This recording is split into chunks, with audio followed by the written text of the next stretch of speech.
nie gidwaro ahinya mar ng'eyo kendo ei wach mar pend chik nikech wang'iyo pend chik gi kaka onyalo reso piny gik both mosebed chien gi kaka oriegie pend chik kata chik mar omenda magana 225 ni kod kaka ginyalo reso piny ka ji dhi mbele gik ma ji nyalo puonjore ni wacho wach mar tije moko kata ting' moko mowinjo bed ni e piny owacho mar county to pod nitie e piny owacho mamalo to bende nitiere moko ma nitiere piny owacho ma county to gintiere piny owacho mamalo nyiso ni ok otergi te piny owacho ma county miluongo ni duplication of roles kata responsibilities mae miyo yudo ka piny owacho mamalo ndiko sirikal mamwalo kata ma counties bende ndiko omenda dong' koni omenda ni koni ere kaka finance bill mar piny owinjo bed ni iko gima chal kama ada penjo ni en ting' chiwruok mar ting' gi chuny miwacho ni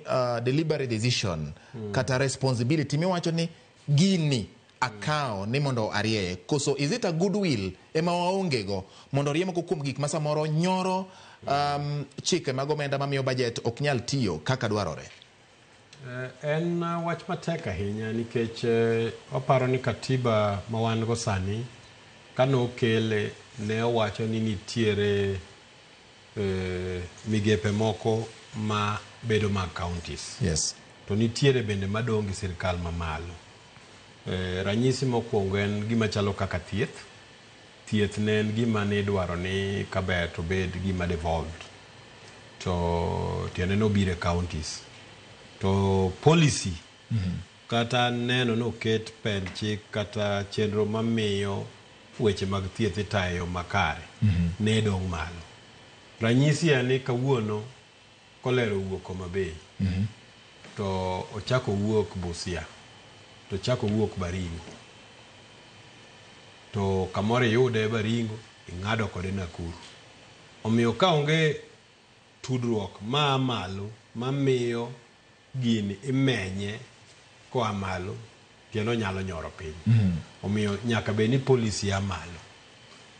En mani kochope county ka. Yes. To county bende nigi migao moringogo maneno ni weche mag thieth olose yo makare. Ka nitie kama dwaro kaka gimiluongo ni immunization kata chanjo to nitiere kaka sirikal bende donje mamalo donje nikech omulo policy. Nikech nitiere gombo marwa kaka sirikal ma otenore gi kamoro pend chike moko mwakete kokwa e pinje maoko. Wan gi moro ni kata Abuja Declaration ma wacho ni omenda marom nade monego tigo e yore thieth. Ere ng'ama dhi neno ni ma otimore. To ka okaw migao to miyi kaka county to omenda monego itime go komiyi. Ere kaka idhi time. Or omiyo migao ne ringo to tami ringo. Ma jomoko gombo ni gidar kanyo. Achiel kuom gin jo thieth, jo lakteche wa.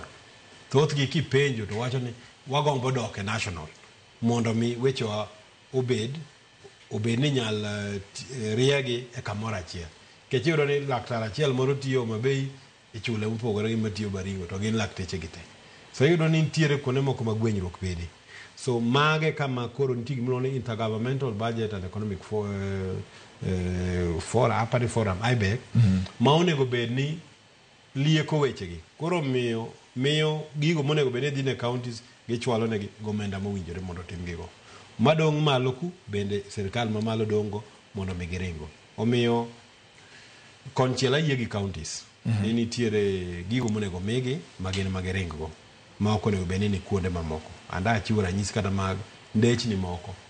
Ere kaka an Nairobi to anyalo ng'eyo ndeche moko ma kamoro ni e corridors mopogore. Ang'o momiyo Mjombe dwa kawo tij ndarani ni ringogo. Ang'o mono kawo pesa mane nitie mar ndarani mane kerani to mi county to ringo. Apane mano ok bura marach. Mak mana ni ya. Kiko bi tedhi nywande agulu modwanyore cha. Achiwo ranyisi county kisekawo tamalo 54 mar pesa miyudo ma chiko koyieni mondo ikete weche mag chulo jotich. Komedi moro cha idhi kethe machal nade. Luri gi chik moket ni mokwongo. Kae to koro kidwaro moro cha to bedo mayot. Gimomiyo iyudo ka jopiny neno ber CDF moloyo loch mar county. Eni nitie pend chik ma CDF no birogo.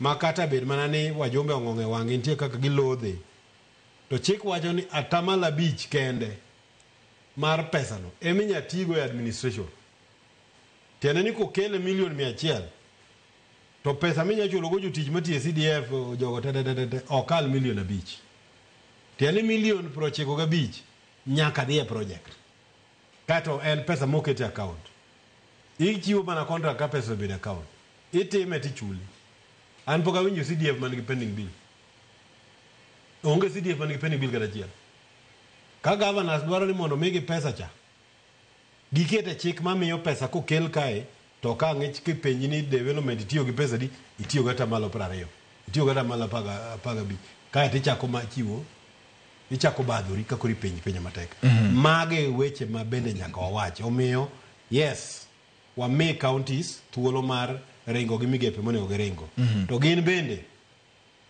gibere jo maber chiwo ranyisi ni onge kaka higni 10 ranyisi en county ma Homa Bay kata Siaya ni report maler miluongo ni unqualified kata clean report gi yo mayot ni onge county ma Kaluo manoseyudo kata chiel e report e county ma Homa Bay 11 onge maler kata di assembly be onge maler kata di kidhi Kisumu be the same kidhi Migori the same kidhi Siaya the same ni e Nyanza mangima ni te kama noseyudo report ma maler achiel en mana Kisii to ne juma mokalo na dhi Trans Nzoia county etija mar ispake atalo na accountant na ane assembly mar Trans Nzoia ayudo ka igni 4 molure report mar Trans Nzoia county assembly and clean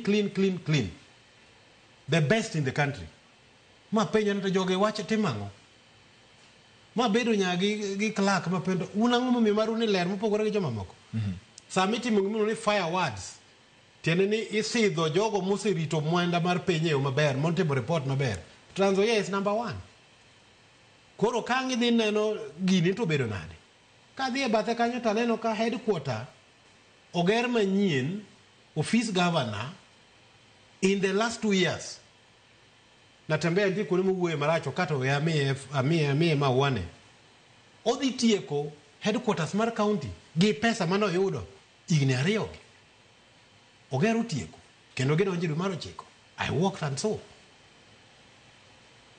tiene ni kawarito menda ma wantiere go mayudo maber to wanyalo loko kaka counties wa itayo nikech ka Homa Bay county 100 billion 7 billion 7 irwake account tachaka choko billion 2 nikech giwacho gi choko maber kata billion 1 mano billion 8 kane governor machon ne chulo msara 280 million e higa par e dweche par mano 2.8 billion e dweche 12 en mana 3 billion pod adong gi billion 3 gi 4 kata 3 gi wi kamedo gi machoko ni kaka kata billion 1 atimo go ngwech makagika dong gi billion 3 machomo go dongruok ter kama billion 3 ichomo go gi dongruok ter igera ngudo obed yo mabeyo kaka jotelo motelo ne mwandu piny but odwaro rieko gi lony mondo ing'e kaka itayo mago iwinjo kata seche moko jowa ywak ni msach jotich odeko yes to jotich ge midwa tiyo go mondo iti e sirkal ka msach jotich isedeko go ere kaka gidhi tiyo donge dhi chako kwelo nikech nyako dagi to kineno jotich mapok ochul msara dweche 3-4 to chunye ng'ich tie county tang' diriyo an ajaloja timo nonro so mondo mi jotije gi oti chulgi to ka pesa mae sirkal mamalo deko kata gi dwe 1 kata dwe 2 tim chenro gi bank to winjru to gimi thuolo all right kae to kiriwo gi michoko pile ni tineno ni weche mag msaju tich ichulo nikech ka ja wala dhi tie county chik wacho ni ami ndalo 9 mondo chula tiende ni pesa mora ma ja wala dware Homa Bay county kata Kisumu county kata Siaya county ka winjoru tikoni ai kelo mwandu kawuono achuli bang' dweche 3 tiende ni awe mwandu mane nitiere ni monane ni jotije ga chule samo winjore kang pesa cha obiro kato deko to kora chulo ng'ama nan gi gope madwe bokalo cha in ateri dwe machielo cash flow management ka wabedo gi jotela ina go to onge county manyalo bedo gi ywaka ina mogine nikech onge mwandu ma county nigo county mora mora madwa dongore maloyo dhano mindiko human resource. Okay.